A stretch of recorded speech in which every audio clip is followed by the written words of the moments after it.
எப்பா என்ன மேட்சடா இது அப்படின்னு சொல்ற மாதிரி கடைசி பால் வரையும் க்ளோஸா எடுத்துட்டு போய் ஆர்ஜிபி அணி திகில் தோல்வி பெற்றிருக்காங்க.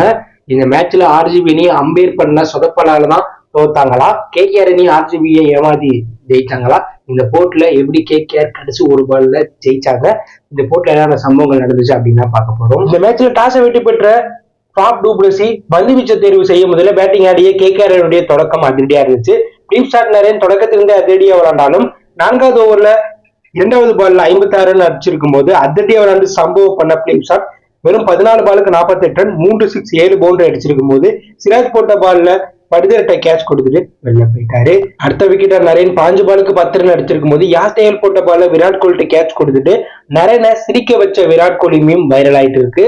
அடுத்ததா வந்த ரகுவன்சி 4 பாலுக்கு 3 ரன் அடிச்சிருக்கும் போது யாஸ்தேல் போட்ட பால்ல கிரீன் வேற லெவல்ல ஒரு கேட்ச் எடுக்க, அடுத்ததா வந்த ரிங்கு சிங் 16 பாலுக்கு 24 ரன் அடிச்சிருக்கும் போது பர்கூசன் போட்ட பால்ல கேட்ச் கொடுத்துட்டு வெளில போயிட்டாங்க. அரை சதம் அடிச்ச செய்யர் 36 பாலுக்கு 50 ரன் 1 6 7 பவுண்டரி அடிச்சிருக்கும் போது கிரீன் போட்ட பால்ல ஃபாஃப் டு பிளெசி கேட்ச் கொடுத்துட்டு வெளில போக, கடைசி கட்டத்துல அதிரடியா விளையாண்ட ரசூல் ராம்தீப் சிங் ஆர்ஜிபி அணியை வேற லெவல்ல வச்சு செஞ்சாங்க. இதுல ரசூல் நாட் அவுட் பேட்ஸ்மேன் 20 பாலுக்கு 27 ரன் அடிச்சாங்க. ராம்தீப் சிங் 9 பாலுக்கு 24 ரன் அடிக்க, கேகேஆர் அணி 20 ஓவர் முடியல 6 விக்கெட்ல பெருக்கி 222 ரன் ஒரு மிகப்பெரிய டார்கெட் ஆர்ஜிபிக்கு செட் பண்ணாங்க. ஆர்ஜிபி அணியில மிகப்பெரிய டார்கெட் நோக்கி களமிறங்கிய விராட் கோலி ஃபாஃப் டு பிளெசி தொடக்கத்தில் அதிரடியா விளையாண்டாங்க. 2வது ஓவர்ல முதல் பாலை வீசின ராணா விராட் கோலிக்கு டாஸா நெஞ்ச பார்த்து எரிய, அந்த பால் வந்து விராட் கோலி பேட்ல பட்டு ராணா கையில கேட்சா கன்வெர்ட் ஆயிரும். அது நோ பால் தான். ஆனா அம்பீர் வந்து விராட் கோலி கிரீஸை விட்டு வெளில வந்ததுனால அது ஃபெயில் டெலிவரின்னு சொல்லி அவுட் கொடுத்து அவரை வெளில அனுப்பியிருப்பாங்க. இதை பார்த்த விராட் கோலி அம்பீர் கிட்ட போய் சண்டையெல்லாம் போட்டு கோவத்தோட வெளில போய் கூடியெல்லாம் பறக்க விட்டுருப்பார். இது ஒரு சர்ச்சைக்குரிய அவுட்டா பார்க்கப்படுது. இதுதான் இந்த போட்டியை மாற்றி அமைச்சதுன்னு சொல்லணும். ஏன்னா விராட் கோலி மட்டும் நின்றுதான் இந்த மேட்ச் ஆர்ஜிபி பக்கம் போயிருக்க வாய்ப்பு இருக்கு. அடுத்த விக்கெட்டா ஃபாஃப் டு பிளெசி 7 பாலுக்கு 7 ரன் அடிச்சிருக்கும் போது வருண் சக்கரவர்த்தி போட்ட பால்ல வெங்கடேஷ் ஐயரை கேட்ச் கொடுத்துட்டு வெளில போக, அடுத்ததா வந்த பில் ஜாக் டாஸ் பண்ணிதர் போட்டியை அதிரடியா எடுத்துட்டு போய் ஆர்ஜிபி அணி 11 ஓவர்லயே 137 ரன் அடிக்க இவங்க 2 பேரும் முக்கிய காரணமா அமைஞ்சிருப்பாங்க. ஆனா இவங்க 2 பேரும் அரை சதம் அடிச்ச உடனே அடுத்தடுத்து அவுட் ஆனாங்க.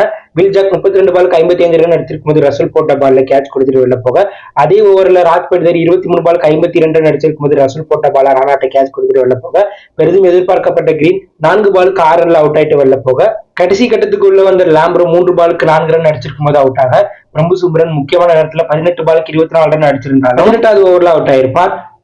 தினேஷ் கார்த்தி 19வது ஓவர்ல கடைசி பால்ல 18 பாலுக்கு 25 ரன் அடிச்சிருக்கும் போது ரசூல் போட்ட பால்ல கேட்ச் கொடுத்துட்டு வெளில போக, கடைசி ஒரு ஓவருக்கு 21 ரன் அடிச்சா வெற்றி பெற சூழ்நிலை இருக்கும் போது மிச்சில் ஸ்டார்க் வீசிய முதல் பால 6 அடிச்சு கரண் சர்மா போட்டியை அவங்க பக்கம் எடுத்துட்டு போயிருப்பாங்க. அடுத்த பால் டாட் அடிச்சு அடுத்த 2 பால்ல 6 வச்சு கடைசி 2 பாலுக்கு 3 ரன் அடிச்சா வெற்றி பெற சூழ்நிலை இருக்கும் போது கரண் சர்மா கேட்ச் கொடுத்துட்டு அவுட் ஆயிட்டு வெளில போக, கடைசி ஒரு பாலுக்கு 3 ரன் தேவைப்படும் போது உள்ள வந்த பர்கூசன் சிங்கிள் வச்சு 2 ரன் ஓடும் போது 2வது ரன்னுக்கு அவுட் ஆயிட்டாங்க. பிலிப் ஷாட் வேற லெவல்ல ரன் அவுட் பண்ணதுனால 1 ரன் வித்தியாசத்துல கேகேஆர் அணி திகில் வெற்றி பெற்றாங்க. ஆர்ஜிபி திகில் தோல்வி அடைஞ்சாங்க. இந்த மேட்ச்ல விராட் கோலிக்கு அம்பேர் தவறான டிசிஷன் கொடுத்தாலும் அதுக்கப்புறம் ஆர்ஜிபி அணி ஃபைட் பண்ணாங்க. கடைசி பால் வரையும் ஃபைட் பண்ணாங்க. அது நல்லா இருந்துச்சு. ஆனா ஆர்ஜிபி இந்த மேட்ச்ல தோக்க ஆர்ஜிபி டெட் ஓவர் தான் முக்கிய காரணம். டெட் ஓவர்ல மட்டும் 56 ரன்களுக்கு மேல எதிரணி அடிச்சது ஆர்ஜிபி தோக்க முக்கிய காரணம். இதற்கப்புறம் ஆர்ஜிபி 6க்கு 6 வெற்றி பெற்றாலும் பிளே ஆஃப் போகிறது கஷ்டம் தான். ஸோ ஆர்ஜிபி அணியோட இந்த திகில் தோல்வியை பத்தி நீங்க என்ன நினைக்கிறீங்க?